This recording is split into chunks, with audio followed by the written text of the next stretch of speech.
Why is that relevant? Because you go to a Catholic church, don't you? Or you've attended recently. You're interested in Catholicism, aren't you? Sure. All right. Are you familiar with their doctrines? Somewhat. Okay, you're Their familiar. doctrines are very how do they deep. regard Mary? Why are you asking me that? Because you're a Christian.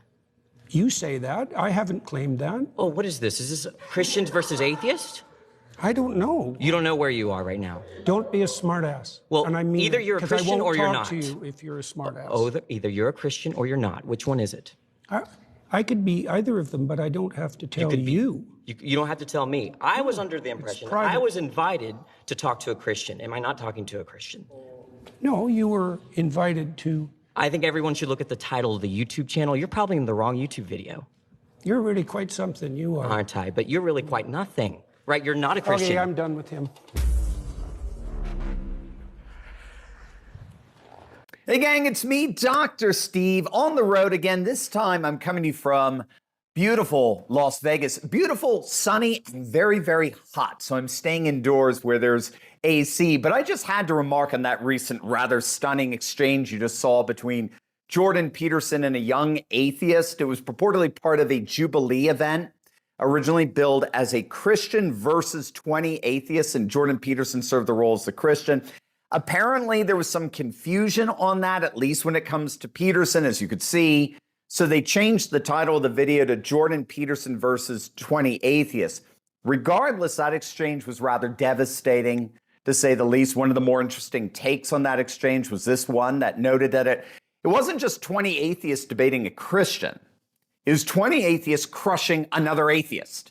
And this guy says, quote, Jordan Peterson may have stood in the room as Christianity's representative, but he left biblical orthodoxy at the door. His God is a useful metaphor, not a holy creator. His view of man is self-serving, not self-sacrificing. His scripture is psychological literature, not divine revelation. Now, whatever you want to make of that very interesting observation, it was very clear that Peterson got caught rather flat-footed there.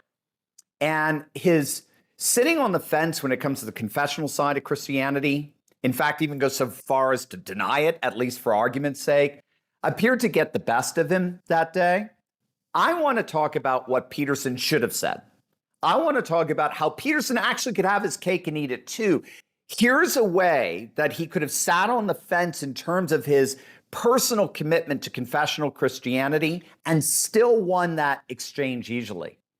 And I think it's important because it points to the larger issue of just how much we, including Peterson and that young atheist, get wrong about Christianity in particular and religion in general. What Peterson should have said was, when asked, are you a Christian? Yes or no? The answer is simple.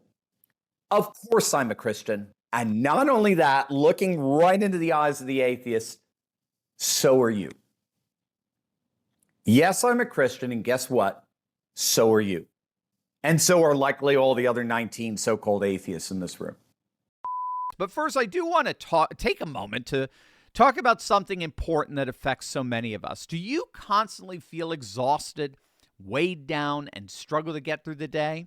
Well, the culprit may be right under your nose, a sluggish, overworked liver.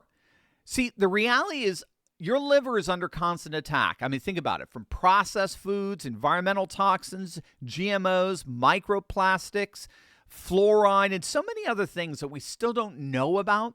Over time, this takes a serious toll. In fact, a staggering 100 million Americans now suffer from an overworked and sluggish liver, according to the American Liver Foundation. That's nearly 1 in every 3 people. Now, if you're tired of feeling sluggish and are ready to reclaim your vitality, I highly recommend giving your liver the support it desperately needs with Liver Health Formula from our sponsor, Pure Health Research. This cutting-edge supplement combines 11 powerful, clinically proven ingredients to detoxify and rejuvenate your liver at the cellular level. Liver Health Formula's natural ingredients and nutrients are designed to revitalize your liver, helping raise energy, optimize metabolism, and manage weight. This company has already helped more than 2 million Americans. It's time you joined their ranks and got back to feeling your best. As a special offer for my listeners, You can try Liver Health Formula and get a free 1-month supply of blood sugar formula to help you control those sugar cravings. It's an exclusive offer just for you, my audience. So to claim your free gift, just visit getliverhelp.com/Turley. That's getliverhelp.com/Turley. Take the first steps towards better living health and more vibrant living today. So what am I getting at there? Well, again, it comes down to what religion actually is.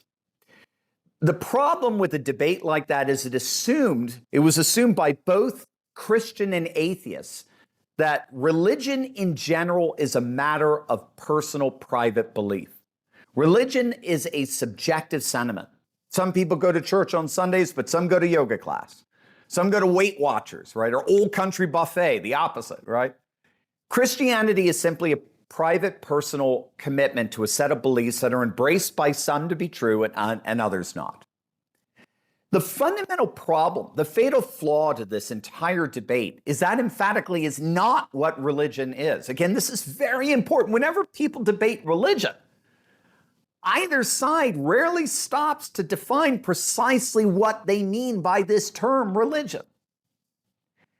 Cultural anthropologists have argued now for over a century that religion is fundamentally social order. You have to get that. It's not a personal private belief. It's not personal sentiment. It's not something that gives you a sense of meaning and purpose in life. Yay. It may in fact do all those things, no question.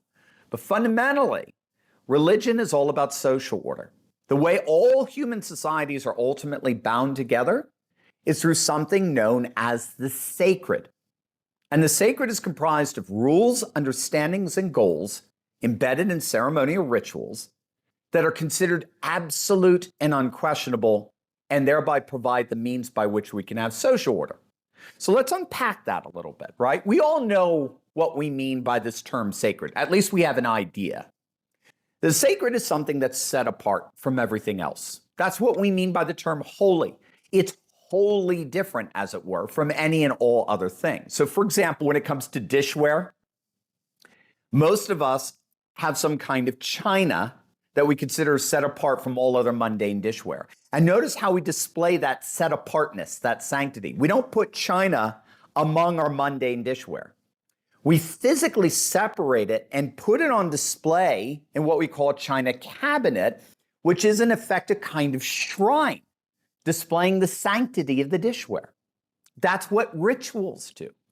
Rituals set apart whatever a culture values as sacred.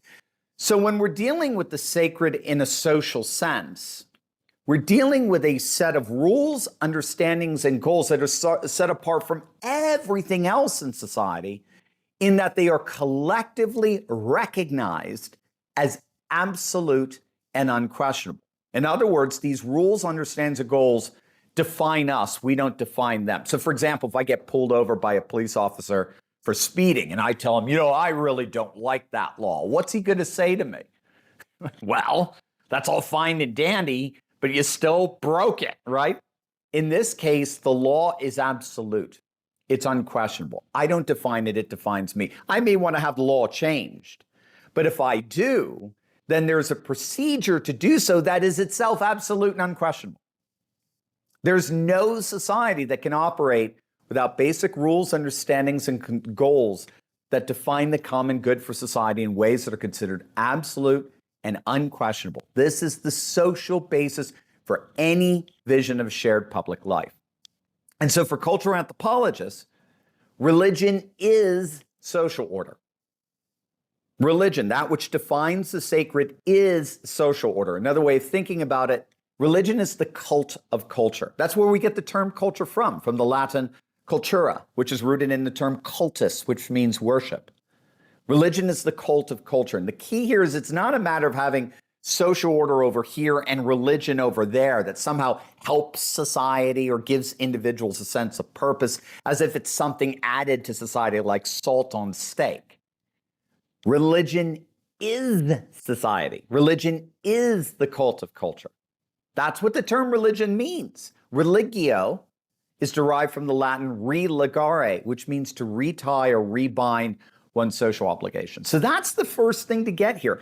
to the extent that we are all part of a social order that is ultimately rooted in Christian civilization, which we are. Just read Russell Kirk's The Roots of American Order. American society is rooted in the distinctively Christian synthesis of the three great classical cities of Jerusalem, Athens, and Rome. If we are all part of a social order that is ultimately bound together by the Christian tradition, then, by definition, we are Christians. We all ascribe to sacred rules, understandings, and goals uniquely shaped and calibrated according to Christian norms.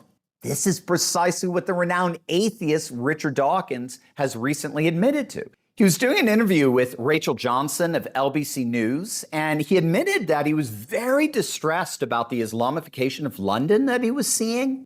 And instead, he said he missed the distinctively Christian nature of traditional British culture.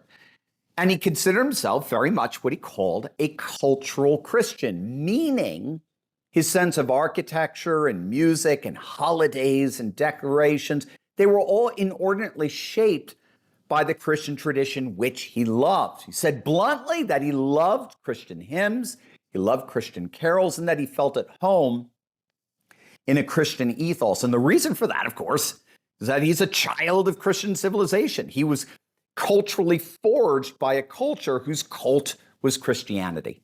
And yet he spent his entire adult life trying to undermine the very cult of that culture that he so loved.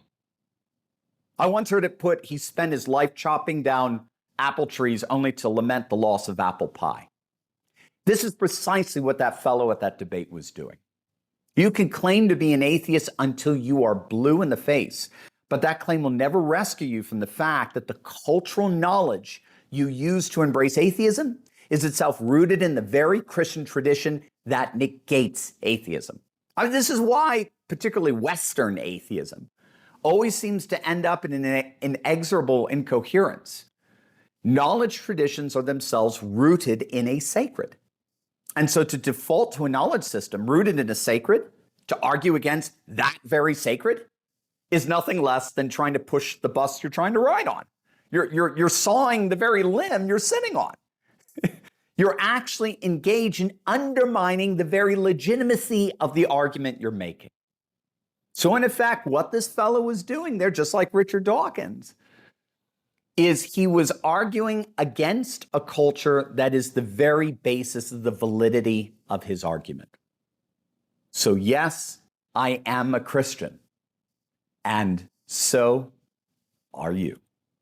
Hey there, Turley Talker. You know what? I'd love to hear from you. That's why I'm launching the Dr. Steve Hotline, where you can call in, leave a question, and maybe even hear your own voice featured on an upcoming episode of the show. Whether it's about the latest political shakeup or cultural trends or how we keep pushing forward in this new conservative age, I want to know what's on your mind. Call me at 717-844-5984. Just leave your question. I'll be checking in every single week to answer as many as I can. Again, that's 717-844-5984. Your chance to be a part of the conversation. One more time, 717-844-5984. Give me a call and let's talk.